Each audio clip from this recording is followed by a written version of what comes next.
500 kilogramos, se lanza desde la Tierra para situarlo en una órbita circular de 12.500 kilómetros. Evidentemente habrá que pasarlo a metros. Y fijaros que no hay que sumarle el radio de la Tierra. Esto es el radio de la órbita. Por lo tanto, ese es el que vamos a utilizar. Determina la diferencia entre el peso en la órbita y el que tenía en la superficie terrestre. Bueno, voy a tener en cuenta que la gravedad en la superficie terrestre es 9,8 y voy a calcular la gravedad a esa altura. Simplemente aplicamos esta ecuación. Gravedad es igual a gmr cuadrado.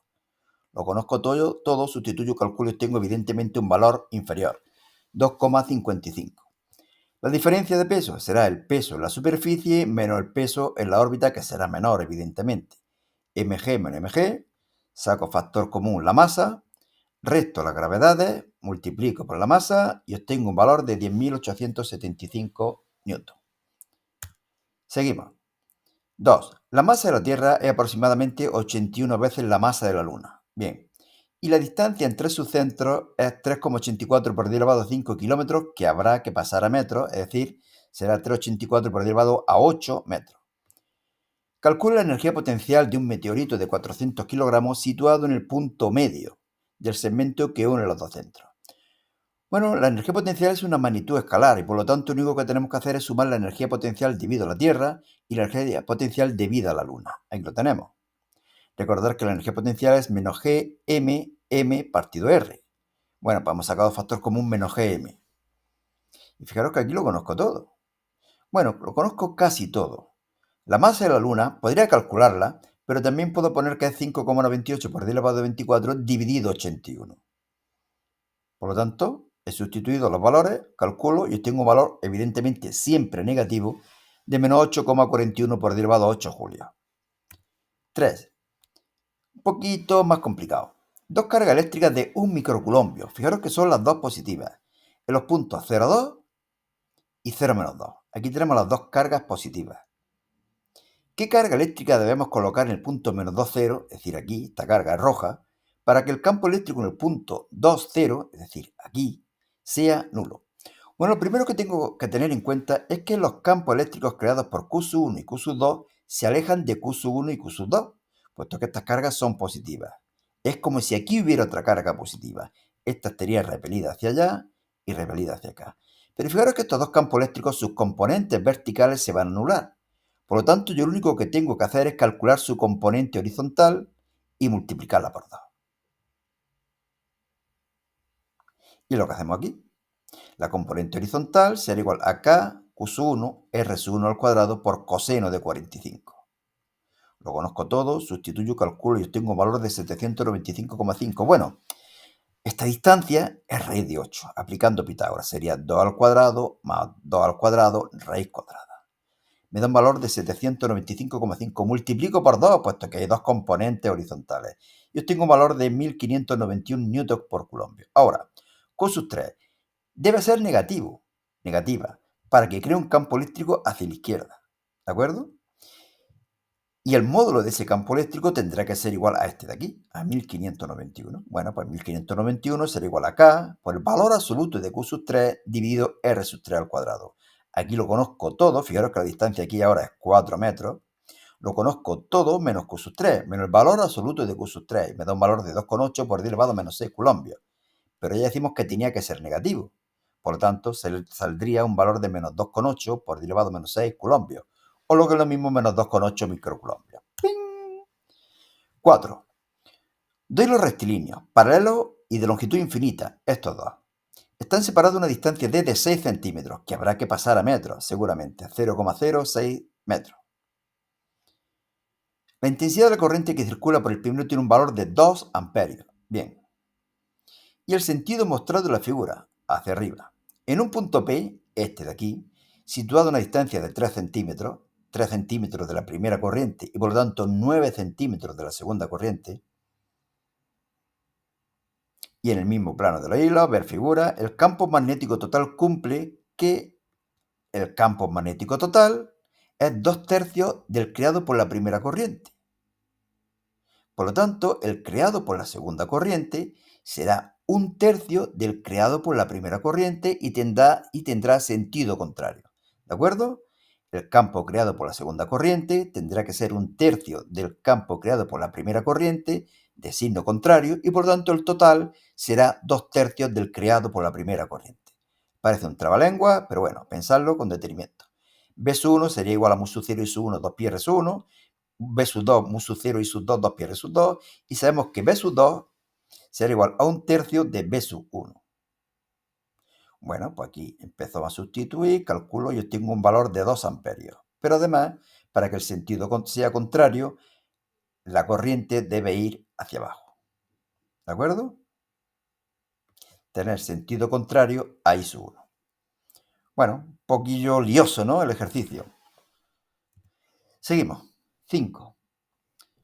Una espira cuadrada de 20 centímetros de lado se encuentra situada perpendicularmente a un campo magnético, es decir, que el ángulo formado por la espira y el campo es cero.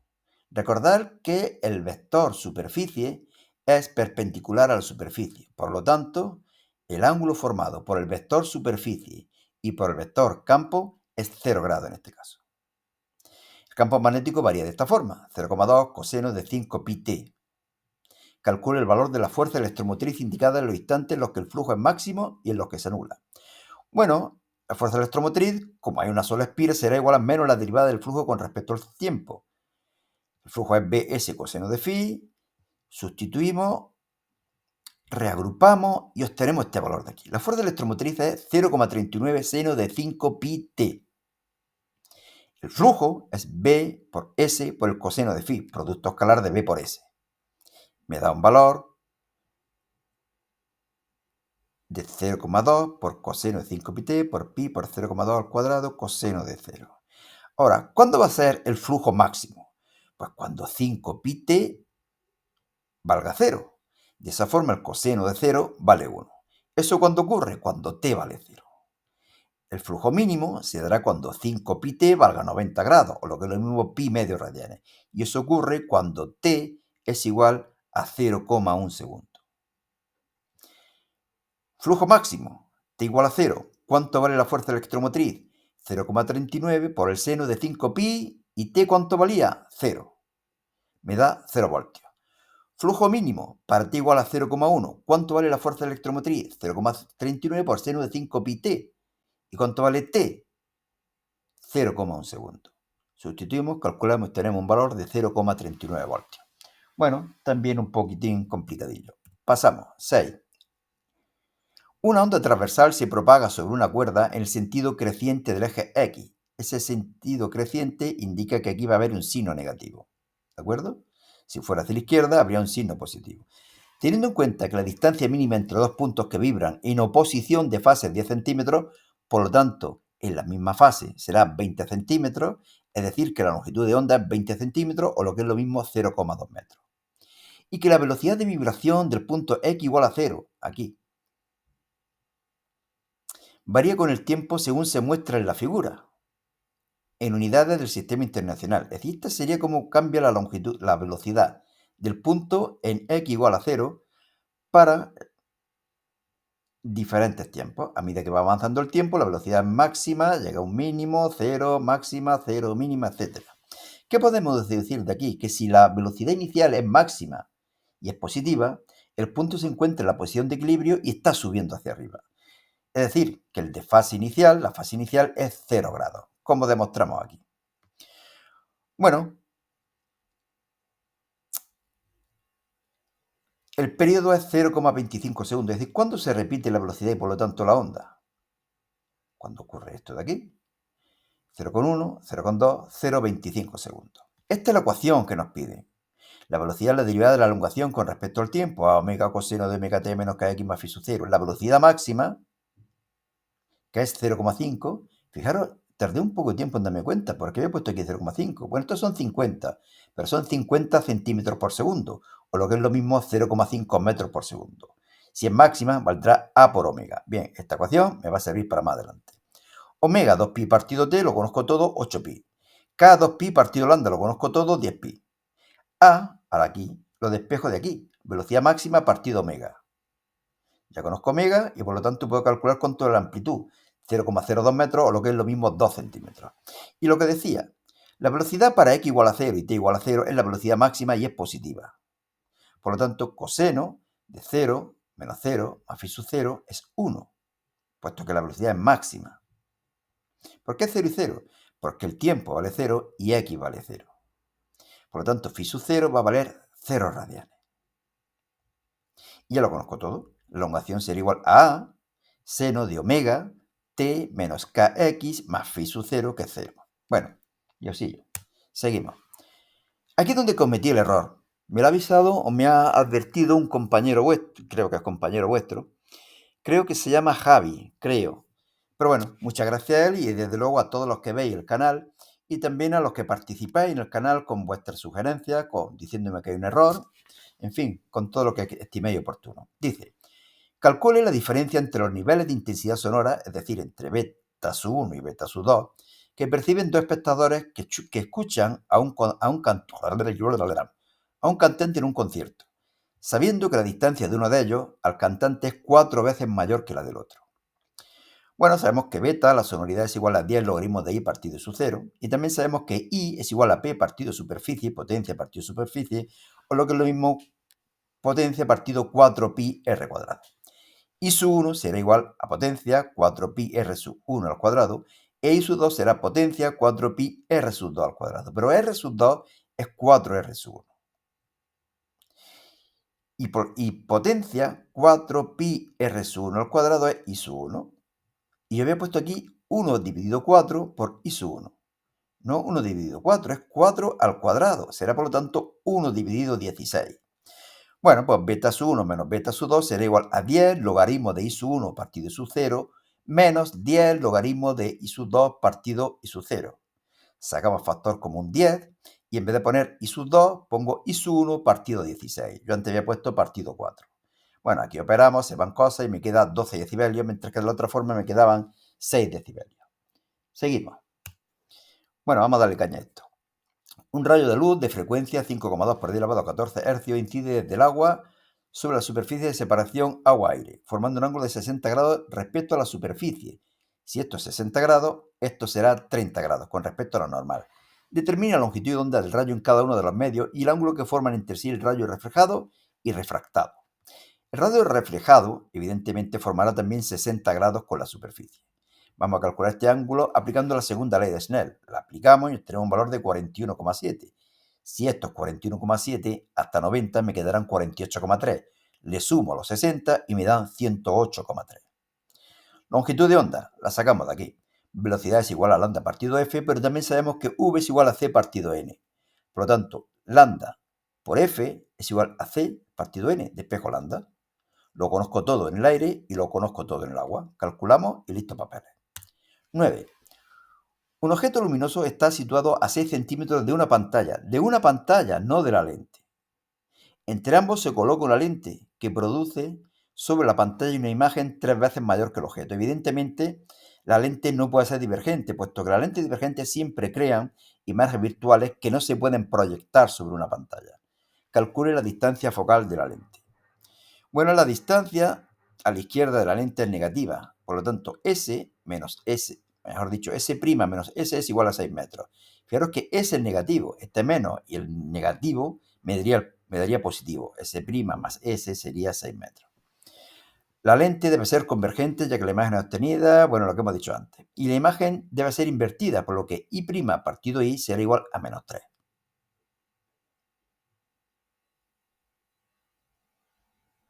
3 veces mayor, por lo tanto, menos 3.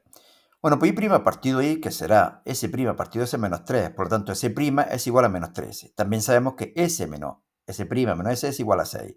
Por lo tanto, S' igual a 6 más S. Menos 3S será igual a 6 más S. Despejamos el valor de S y de S' y obtengo estos dos valores. Y ahora ya puedo calcular la distancia focal. Recordar esta ecuación de la lente delgada, 1F', 1S', menos 1 partido S, lo conozco todo, sustituyo, calculo y obtengo un valor de 1,125 metros, valor positivo puesto que la lente es convergente. Seguimos. 10. La leche de las vacas próximas a la central nuclear se analiza para detectar posible iodo 131, periodo de semidesintegración, días. Deberíamos de pasarlo a segundos. El reglamento de la actividad correspondiente a un litro debe ser inferior a 3,7 por 10 elevado a menos 2 becquerelios. ¿Qué masa de yodo hay en ese litro de leche? Bueno, pues la constante radiactiva, el logaritmo neperiano de 2 partido periodo de semidesintegración que pasamos a segundo y me da un valor de 1 microsegundo. No, mejor dicho, 10 elevado a menos 6 segundos menos 1. Son segundos menos 1, no segundos. 10 elevado a menos 6 segundos menos 1. La actividad es igual a lambda por n, despejamos n, número de núcleos. A, actividad partido lambda. Lo conocemos las dos y obtenemos el valor del número de núcleos, 3,7 por 10 elevado a 4 átomos. Divido por el número de Avogadro para calcular los moles y multiplico por la masa atómica para calcular la masa en gramos del elemento radiactivo yodo 131. Obtener un valor de 8 por 10 elevado a menos 18 gramos. Último ejercicio, determine la mínima longitud de onda de de Broglie de los fotoelectrones emitidos cuando la luz de 450 nanómetros incide sobre un cátodo de sodio, cuyo trabajo de extracción es 2,28 electronvoltios. Bueno, pues hay que aplicar la ecuación de Einstein del efecto fotoeléctrico. ¿Para calcular qué? La velocidad. Hc partido lambda, la energía de los fotones, será igual al trabajo de extracción, que lo expreso en julio multiplicando por el valor absoluto de la carga del electrón, más un medio de la masa del electrón por su velocidad al cuadrado. Despejo la velocidad y, como veis, siempre sale un valor muy alto, 10 elevado a 5, 10 elevado a 6, evidentemente nunca superior a la velocidad de la luz en el vacío. Y ahora aplicamos la ecuación de de Broglie para calcular la longitud de onda asociada a las partículas en movimiento. HMV, lo conozco todo, sustituyo, calculo y obtengo un valor de 1,77 por 10 elevado a menos 9 metros. Seguimos, y ahora ya los que son como cuestiones mucho más pequeñas. Deduzca la relación entre la energía cinética y la energía potencial de un satélite que describe una órbita circular alrededor de un planeta. Bueno, pues deducimos el valor de la energía cinética. Bueno, ya sabéis que la velocidad de un satélite en órbita es el raíz cuadrada de GMR. Ponemos v cuadrado y la energía cinética es un medio de mv cuadrado. Listo, papeles. La energía potencial también sabéis cuál es. Dividimos y obtenemos esto aquí, es menos un medio. Es decir, que la energía cinética siempre es la mitad en valor absoluto, pero con signo contrario. La energía potencial siempre negativa, la energía cinética siempre positiva. 2. Una carga eléctrica negativa se libera desde el reposo en un punto A de una región del espacio en la que existe únicamente un cierto campo eléctrico. Se observa que se dirige desde este punto hacia otro punto B. ¿En cuál de ellos será menor el potencial eléctrico? Bueno, las cargas negativas siempre se aceleran, se mueven espontáneamente hacia aumentos de potencial. Vamos a verlo. Aplicamos el principio de conservación de la energía mecánica. Incremento potencial más incremento cinética, 0. Q delta V, incremento de energía cinética, 0. Pero la energía cinética inicial es 0. Por lo tanto, me queda esto de aquí y al final llegaríamos aquí. La energía cinética siempre es positiva. La carga es negativa. Negativa se va y me queda que es mayor que 0. Es decir, que se produce un aumento de potencial eléctrico. 3. Si un electrón penetra en una región del espacio y no se desvía, ¿se puede afirmar que en dicha región no existe campo magnético? Sí. Podría existir un campo magnético y un campo eléctrico que se anulen entre sí. ¿De acuerdo? Es lo que yo he demostrado aquí para una carga positiva. La demostración es la misma. Lo importante es que pueda haber dos campos que se anulen las fuerzas que ejercen sobre la carga, sea positiva o sea negativa, pero se pueden anular. ¿De acuerdo? Bueno, aquí tenéis la explicación y seguimos. Explica la diferencia entre la velocidad de una onda mecánica y la velocidad con la que se mueven las partículas que la forman. Teoría y puridura. Aquí lo tenéis. Este es un ejemplo. Las ondas avanzan hacia la derecha, hacia acá, hacia arriba, hacia abajo. Pero las partículas se mueven hacia arriba y hacia abajo. ¿De acuerdo? Esa es la diferencia. La velocidad de propagación es lambda partido t, longitud de onda partido periodo, mientras que la velocidad de vibración es la derivada de la elongación con respecto al tiempo. Seguimos. Una de luz pasa de un medio en el que su velocidad de propagación es v1 a otro en el que su velocidad es v2, siendo v2 mayor que v1. Por ejemplo, cuando la luz pasa del agua al aire. Razones si puede tener lugar el fenómeno de reflexión total. Evidentemente, sí. Bueno, teoría pura y dura, por aquí lo tenéis también. Y pasamos a la siguiente, si es que siguiente. Sí, creo que esta es la última. La difracción es un fenómeno característico de la onda. Sin embargo, existe una técnica denominada difracción de electrones que se utiliza para estudiar la estructura de la materia. Explique cómo es posible que los electrones sufran difracción. Bueno, pues porque las partículas subatómicas tienen también un comportamiento ondulatorio. Todas las partículas en general, pero solamente esto es apreciable cuando la masa de las partículas es muy pequeña. Dualidad onda-corpúsculo. Lo tenéis por aquí. Y listo. Fijaros, solamente deciros que en este blog, selectividadjosecuenca.blogspot.com, podéis encontrar en formato PDF todos los exámenes que estamos colgando en el canal. Por ejemplo, aquí, si yo sigo avanzando, tenemos ya el examen de 2023. Es decir, que en este blog tenéis todos los exámenes colgados en un mismo archivo, lo cual facilita el estudio. Bueno, pues nada más. Suerte y hasta otra.